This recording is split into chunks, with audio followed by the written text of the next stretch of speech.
আবহাওয়া নিয়ে বেরিয়েছে বিশাল বড় আপডেট। আজ 50 থেকে 60 কিমি বেগে উঠবে ঝড়। তুমুল বর্ষণে ছারখার হবে বাংলার 9 জেলা। সাথে জানিয়ে দ্বীপ বাংলাদেশের আবহাওয়া দপ্তরের পূর্বাভাস অনুযায়ী গতকাল রাতে ভিজেছে কলকাতা সহ দক্ষিণবঙ্গের একাধিক জেলা।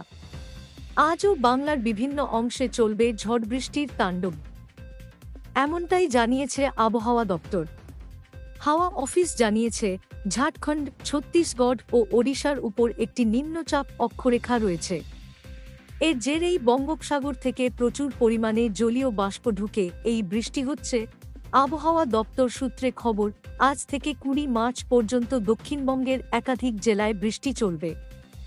কাল বৈশাখীও হতে পারে। গোটা দক্ষিণবঙ্গ জুড়ে ঝড় বৃষ্টির সতর্কতা জারি করেছে আবহাওয়া দপ্তর। আগামী দুদিন বৃষ্টির কমলা সতর্কতা জারি থাকবে দক্ষিণবঙ্গে। আবহাওয়া দপ্তর সূত্রে খবর, শনিবার বজ্রবিদ্যুৎ সহ বৃষ্টিপাতের সম্ভাবনা উত্তর 24 পরগনা, দক্ষিণ 24 পরগনা, পূর্ব মেদিনীপুর, হাওড়া, কলকাতা, হুগলি, হাওড়া, পুরুলিয়া, ঝাড়গ্রাম, পশ্চিম মেদিনীপুর, বীরভূম, মুর্শিদাবাদ ও নদিয়ায়। শনিবার বৃষ্টিতে ভিজবে তিলোত্তমাও।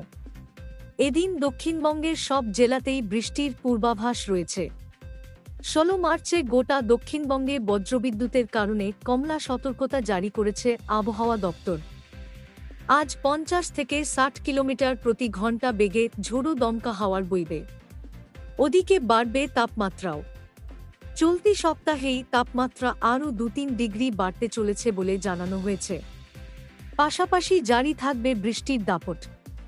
আগামী সপ্তাহ থেকে আরও বাড়তে পারে তাপমাত্রা। উত্তরবঙ্গের আবহাওয়া, আপাতত 3 থেকে 4 দিন বৃষ্টির সম্ভাবনা নেই উত্তরের জেলাগুলিতে। হালকা মেঘলা আকাশ থাকতে পারে দার্জিলিং ও কালিম্পংয়ে, তবে বৃষ্টিপাত হবে না। মোটের ওপর শুষ্ক থাকবে উত্তরের জেলাগুলির আবহাওয়া।